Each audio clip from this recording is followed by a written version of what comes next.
Hello everyone, welcome back to our channel. In today's video, we will be discussing about measures of dispersion, and this is still part 1. Okay, so we'll be discussing about the range and mean absolute deviation.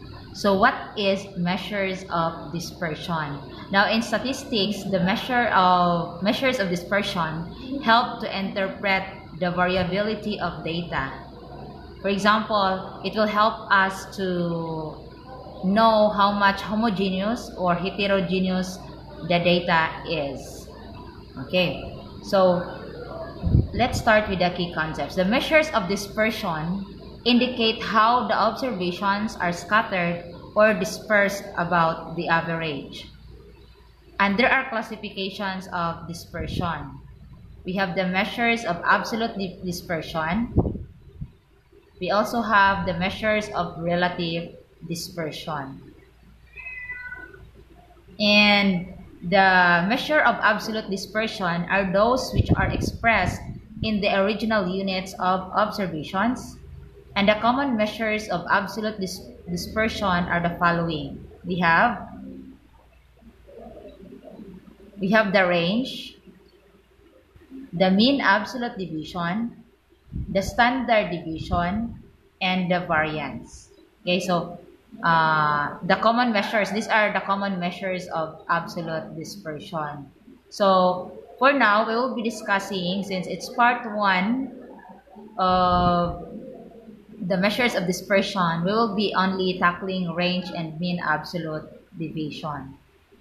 So let's start with the range. So what is range? So range is actually the simplest measure of dispersion. It will only be solved by getting the highest score minus the lowest score, or the highest value minus the lowest value. So range is a measure of variation in interval ratio variables. It is the difference between the highest or the maximum and the lowest or the minimum scores in the distribution. Okay, so it's very easy for us to find the range because we will just simply spot the highest value in the observation and the lowest. Then we're just going to get the difference. That will give us the range. Let's have an example. Now, the range of a set of data is the difference between the largest and the smallest number in the set. For example, consider the following set of data. We have 40, 30, 43, 48, 26, 50, 55, 40, 34, 42, 47, and 50. Now, to find the range, you would take the largest number. Okay, by examining the given set of data, your largest number is 55. And then subtract the smallest number, which is 26.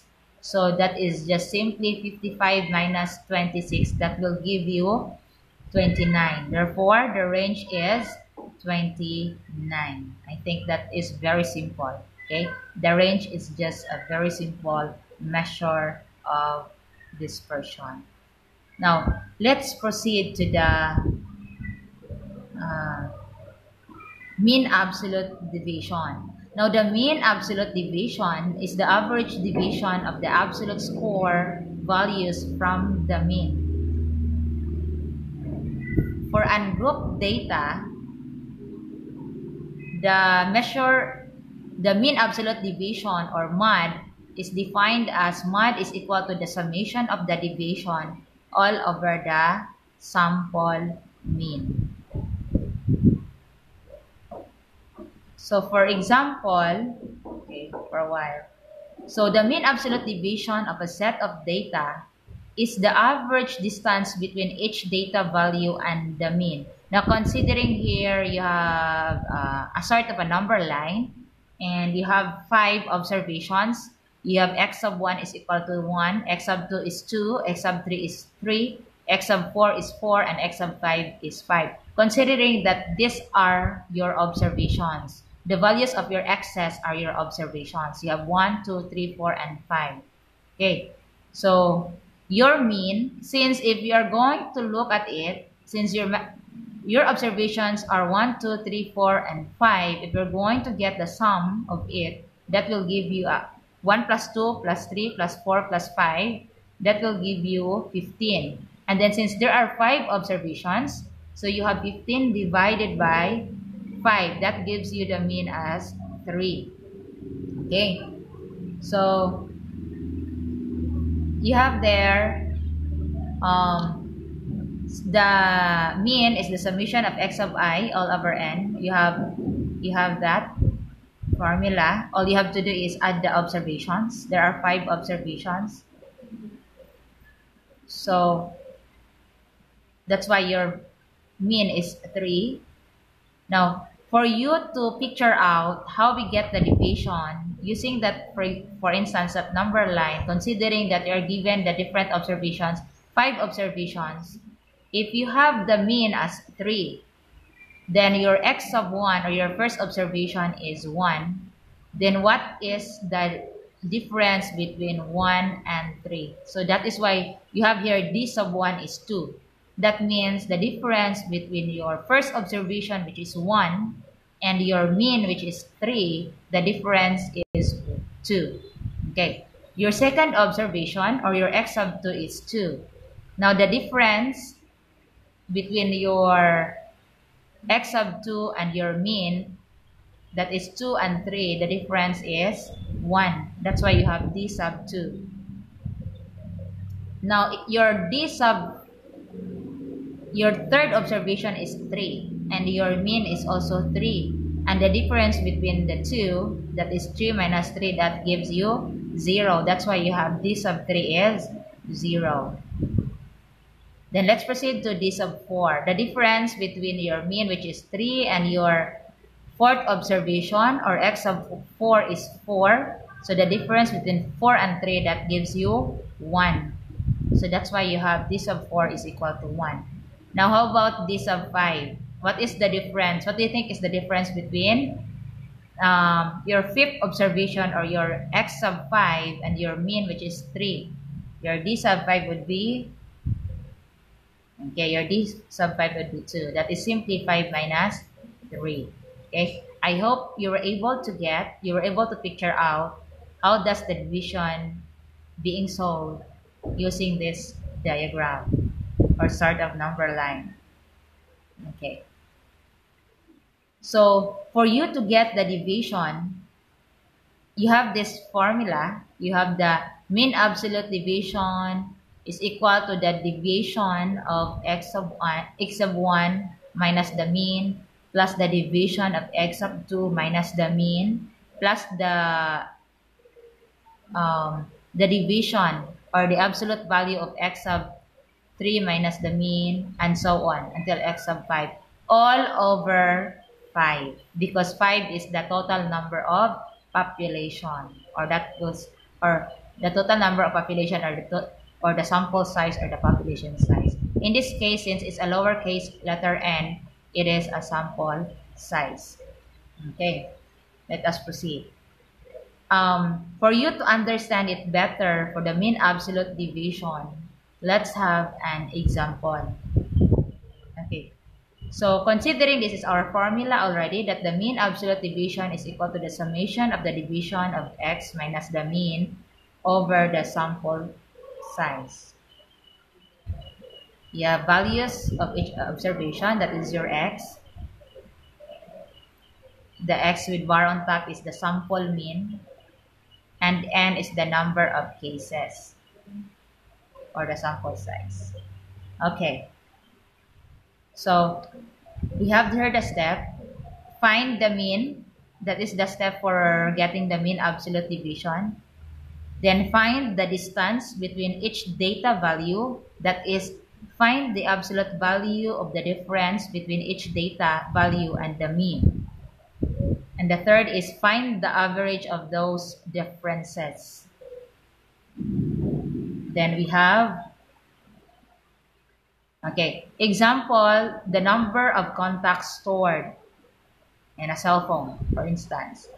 You have 52, 59, 48, 54, 60, 58, 55, 62. Meaning the number of contacts stored of your friends' phones. Okay. So the table shows the number of contacts of 8 friends. Since there are 8 numbers, you have 8 friends have stored in each of their cell phones. Okay, that is we're gonna use that data as our example. So we have here find the mean. Now the first step is find the mean. So what do you think would be the mean, considering that you're given the data, the number of contacts stored? To solve for the mean, we discussed that in our previous video.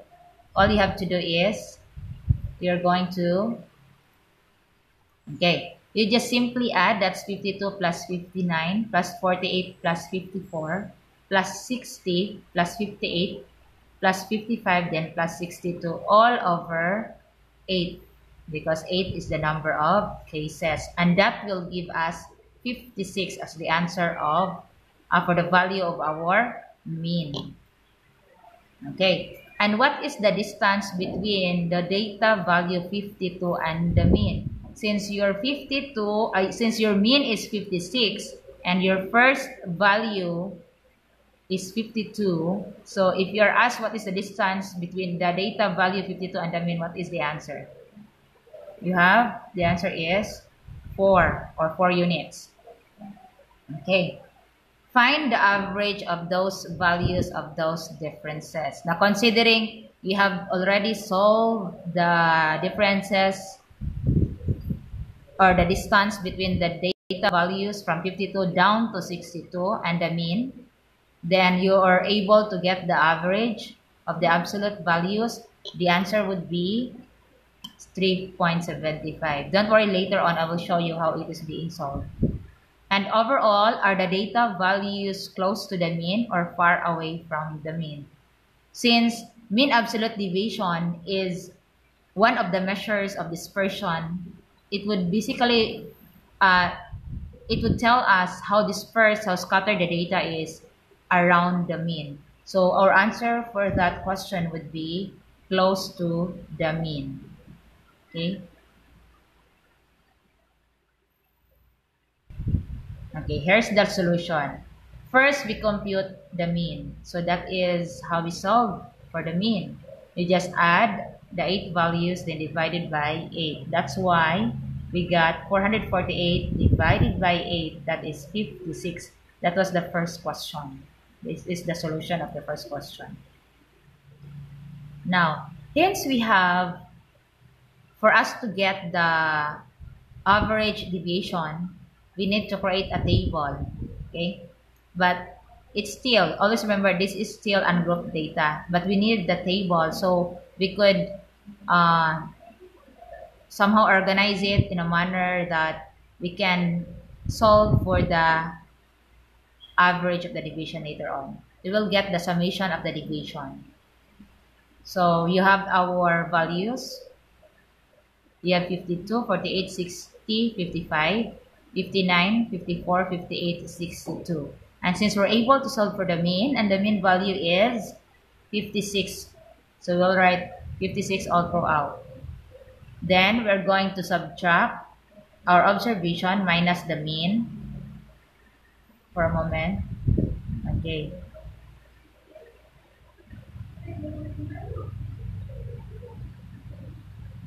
Okay. So we have here, okay, for a moment. Okay, so you have the mean, and let's start. 52 minus 56, that gives us negative 4. 48 minus 56, that's negative 8. 60 minus 56, that's negative 4. 55 minus 56, that's negative 1. 59 minus 56, that's positive 3. 54 minus 56, that's negative 2. 58 minus 56, that's 2. 62 minus 56, that's 6. Okay. Then afterwards, we're going to get the absolute values. So the fourth column will be for the absolute values. Always remember, if you're going to get the absolute value of the number, we're just going to take the positive value of it. Disregard the negative sign. So we have it here. The absolute value will be 4, 8, 4, 1, 3, 2, 2, and 6. Okay, so you've noticed all are positive numbers. Now let's proceed. We're going to get the summation of the division. So that is 4 plus 8 plus 4 plus 1 plus 3 plus 2 plus 2 plus 6. That will give us 30. Okay. Since our summation of the division is 30, and our formula for the mean absolute division is the summation of the division divided by n, that is 30 divided by 8. And that will give us 3.75. Here we say that the average distance or the deviation of the scores from the mean is 3.75. And since it's only 3.75, the values are closer to the mean. It tells us how far, on average, all values are from the middle. From the middle there, it refers to the mean. Okay. Let's proceed to another example. Okay. Before we're going to proceed to the example, since our problem solving example would be all about uric acid, it is another integration of our subject statistics into health or science. So we have here uric acid. So uric acid is a waste product found in blood. It's created when the body breaks down chemicals called purines. And most uric acid dissolves in the blood, passes through the kidneys, and leaves the body in urine. Food and drinks high in purines also increase the level of uric acid. So we have here the uric acid and lipid profile parameters. The parameter for uric acid for males, we have the normal range 3.4 to 7.0 milligram per deciliter. Then uric acid for females 2.4 to 5.7 milligrams per deciliters. So if it's beyond that normal range, so it's already, of course, that there must be health problems already for the patients. Okay, if they go beyond the normal range. So, example, the uric acid levels of 5 patients treated at the outpatient department of a certain hospital are recorded as follows. Okay, so you have here 7.8, 6.9, 10.8, 9.4, and 8.7. So there are all above the normal range. That's why they are having health problems. Okay. Let's proceed to the solution. Compute first the mean. That is always our first step. Do not forget that. Okay? So, we have 7.8 plus 6.9 plus 10.8 plus 9.4 plus 8.7 divided by 5. 5 is the total number of patients. So, we have here 43.6 divided by 5. So our mean is 8.7. Okay, so we have solved already for the mean. Now let's proceed to the table. Now we have here the given uric acid level, and then the mean is 8.7. We're gonna write 8.7 on the second column. Then we're going to get the difference, that is x minus the mean. We have negative 0.9, 6.9 minus 8.7, that is negative 1.8. Then we have 10.8 minus 8.7, that gives us 2.1. 9.4 minus 8.7, that's 0.7. Then 8.7 minus 8.7, that is 0. Okay, next we are going to get the absolute values. We'll just disregard the negative sign. We'll take all the positive value, that is 0.9, 1.8, 2.1, 0.7, then 0. Then the summation of the absolute values is 5.5. Okay. Since that's the summation of the division is 5.5, we are now ready to solve for the mean absolute division. So you have the formula, the mean absolute division is equal to the summation of the division divided by the total number of cases. So you have 5.5 divided by 5 is equal to 1.1. Here we say that the average distance or division of the scores from the mean is 1.1. Okay. So since it's 1.1, we could say that, okay, for a moment, since it's 1.1, okay, for a while,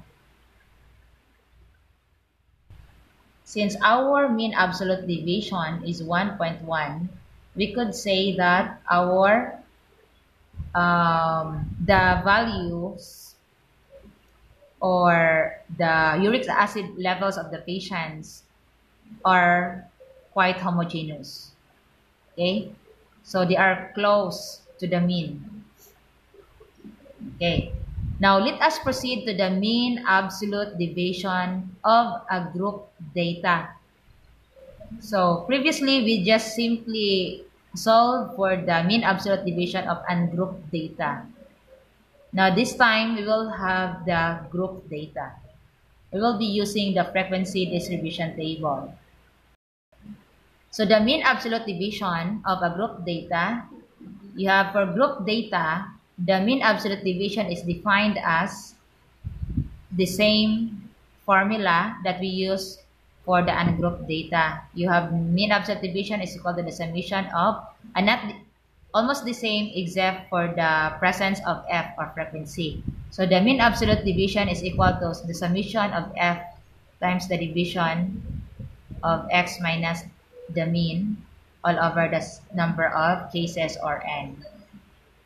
Okay, so we have here f stands for the frequency, x is the class mark, you have x with the bar on top is the mean, then n is the number of cases. Now let's have an example. Approximate mean absolute division given the following FDT or the frequency distribution table. You have the classes 50, 54 with corresponding frequency which is 10, then 45, 49 which has 8 as the frequency, 40 to 44 with 2 as the frequency, 35 to 39 with 4 as the frequency, then 30 and to 34 with 6 as the frequency. If we're going to place it on a table, frequency distribution table with the other columns, other necessary columns, we have here, we just copy the classes and the frequency, and then we're going to get the the sum of the total number of frequency or the sample size is 30. And how do we get the class mark again? I think I've mentioned this, I've discussed this already in the previous lesson, on the previous video entitled Solving Measures of Central Tendency. To get for the class mark, as a review, you just have to add your lower class limit to your upper class limit. That's 30 plus 34, then divide it by 2, that gives you 32. Then 35 plus 39, divided by 2, that gives you 37. You have 40 plus 44, then divided by 2, that gives you 42. 45 plus 49, then divided by 2, you have 47. Then 50 plus 54, then divided by 2, you have 52. The next column will be fx, meaning we're going to get the product of our frequency and our class mark. So we have, let's start. You have 6 times 32, that's 192. 4 times 37, that's 148. Then we have 2 times 42, that's 84. Then 8 times 47, that's 376. Then 10 times 52, that's actually 520. Okay. Then the next thing we're going to do is solve for the next column, which is the mean. And always remember on how to solve for the mean. We have the summation of, we need to get the summation of fx, which is 1320. Since to get the value of the mean, we need to use the formula mean is equal to the summation of fx divided by n. Then we have the values already. That is 1320 divided by 30.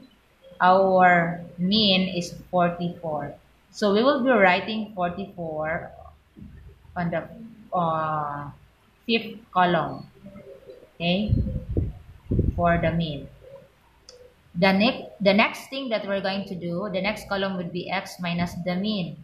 Our x is the class mark, and we also have the value of the mean. Therefore, we can already supply or provide the values in this column. So you have your x. Okay, let's start. 32 minus 44, that's negative 12. 37 minus 44, that's negative 7. 42 minus 44, that gives us negative 2. 47 minus 44, that will give us negative, that's 3. Then 52 minus 44, that gives us 8. Then the next would be, the next column, we have the absolute values of x minus the mean. So we're just going to disregard the negative sign. So we have 12, 7, 2, 3, 8. Okay. Then the next column, for the last column, we are going to multiply the frequency and the deviation, the absolute values. So you have our frequency for, okay, for a moment. Okay, so let's start. Our frequency is 6 and our absolute value is 12. That gives us 72. That is 6 times 12. Okay, then next would be 4 times 7, that is 28. Then 2 times 2, that gives us 4. 8 times 3, that gives us 24. Then 10 times 8, that will give us 80. Okay, afterwards, we're going to get the summation of f times the division. We have 208. So that's 80 plus 24 plus 4 plus 28 plus 72 is equal to 208. Okay, so I hope everything is clear from the very first step. So let's proceed. So if n is 30, then we also have the summation of fx is equal to 1320, and the summation of f times the division is 208. So we have our mean is equal to the summation of fx over n. Then the mean is equal to, we'll just simply substitute the values. So we have 1320 divided by 30. Our mean is equal to 44. Okay. Then the mean absolute deviation, we have the summation of f times the absolute values, the division, the summation of f times the division over n, or the number of cases or the sample size. We have 208, then divide it by 30. Then the mean absolute deviation is 6.93. Okay. Hence, the mean absolute deviation or the MAD is 6.93. Okay, so that is how we are going to solve for the mean absolute deviation for the group data. I hope everything is clear now from the first step up to the last step. Okay, now To check if you understood our discussion in this video, so let's have a comprehension check.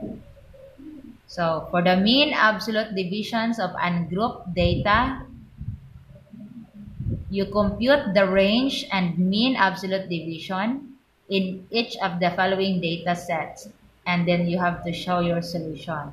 The data set, you're only given one data set. You have 104, 314, 211, 512, 614, and 513.